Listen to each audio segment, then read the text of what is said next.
Hello, my name is Clinton Vlasak, and this is the Week 11 presentation. I titled it Civilization and Barbarism in Relation to American Imperialism.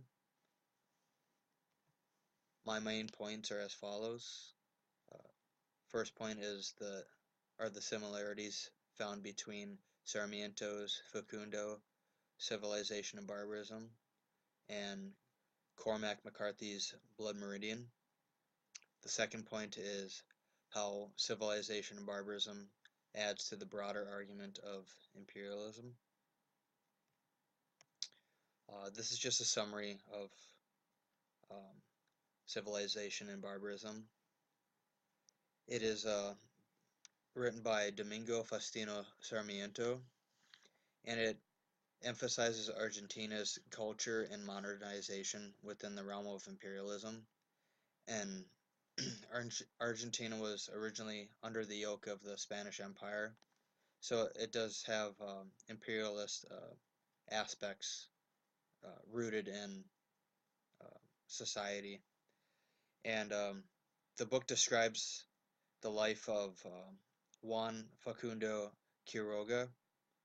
You'll have to excuse me, I'm not very good at Spanish. Um, Sarmiento labels him as a gaucho, which is basically a skilled horseman, and it's largely symbolic within Argentina. And Sarmiento is highly critical of um, Quiroga and of a man named Juan Manuel de Rosas. He strongly denounces the tyrannical rule of both, and in regard to Rosas, he says he destroyed the work of centuries of civilization, laws, and liberty. So that's a pretty strong statement towards him. Uh, Both Quiroga and Rosas are referred to as caudillos, um, which are basically military dictators. And he even refers to Rosas as a barbarian. And to Sarmiento, they both are a representation of barbarism, which is a byproduct of the uncivilized countryside, which is quite prevalent in the first couple of chapters of this book. Sarmiento goes on about um, the countryside and urban life and how they are very different. Um, Sarmiento, like I said, he emphasizes Argentina's geographical conditions, and he further emphasizes the different personalities that exist within them. Uh, this is especially true within the rural and urban aspects of Argentinian society. And as the title suggests, there's this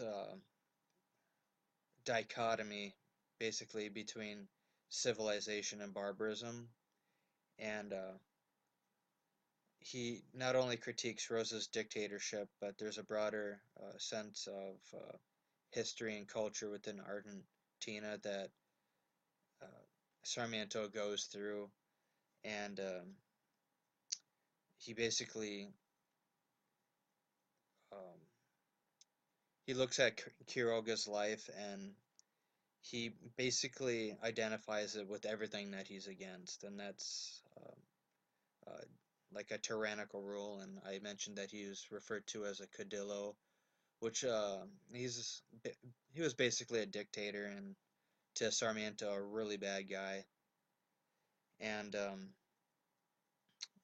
uh, Quiroga is he identified mostly with the rural gentry or the peasant class, you might say, and Sarmiento is very much an urbanite, and this is largely found within uh, Buenos Aires, which was the largest city, or is the largest city in Argentina. And within the final chapters of the book, Sarmiento explores the consequences of Facundo's death and how it affects Argentina.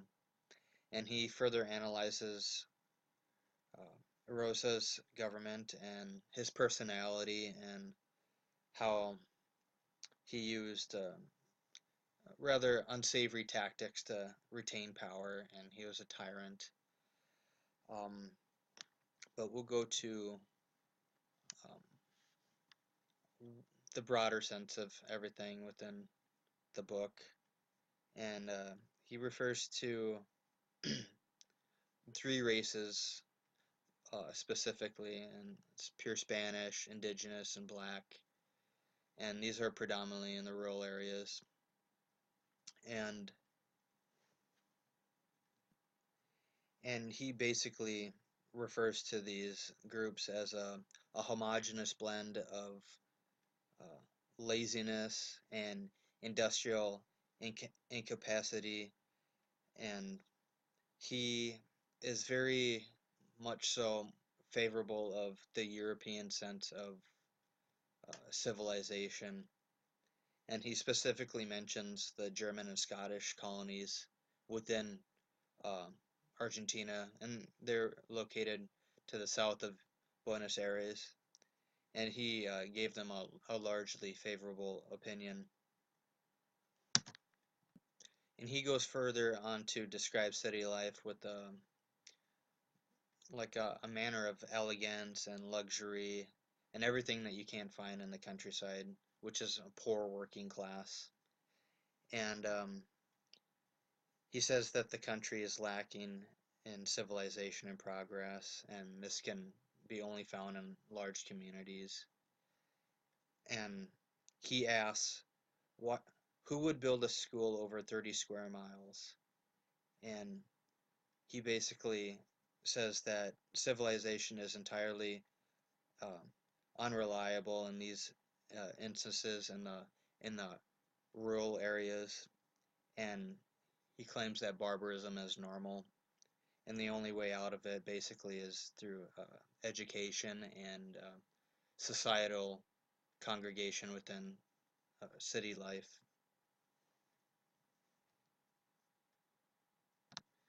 And we'll go and discuss how there's a relation between Sarmiento's book and that of Cormac McCarthy's Blood Meridian.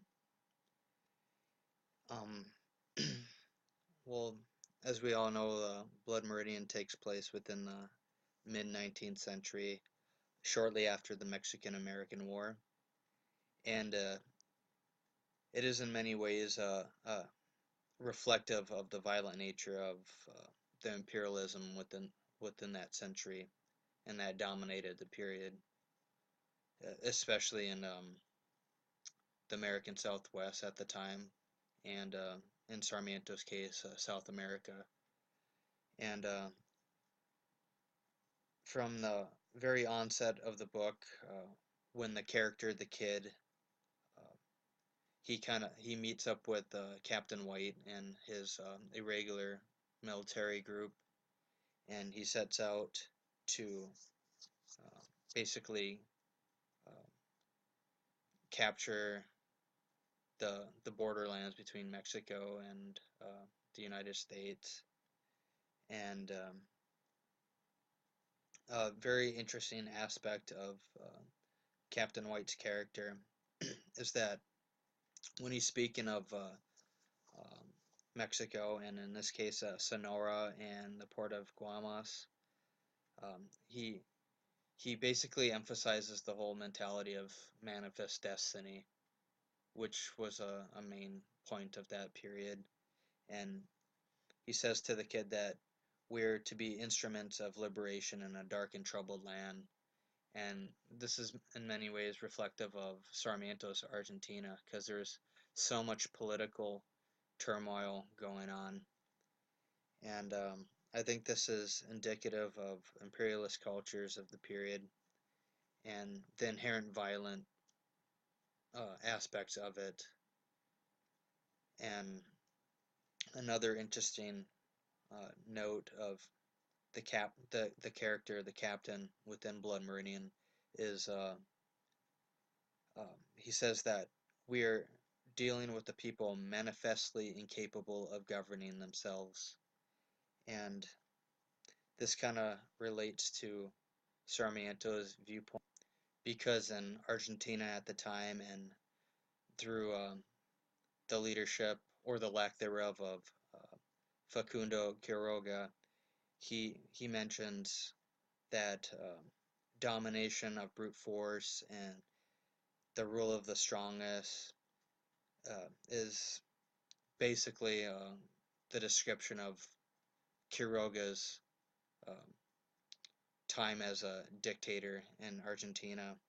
And this is basically uh, Captain White's uh, viewpoint of the world at that time, and that's his very justification of going into that borderlands within Blood Meridian. And yeah, I think that's it draws a lot of parallels between the two novels or the two works. So, well, that's the end of my presentation. I know it wasn't really impressive, but I thank you for all for watching, and have a good night.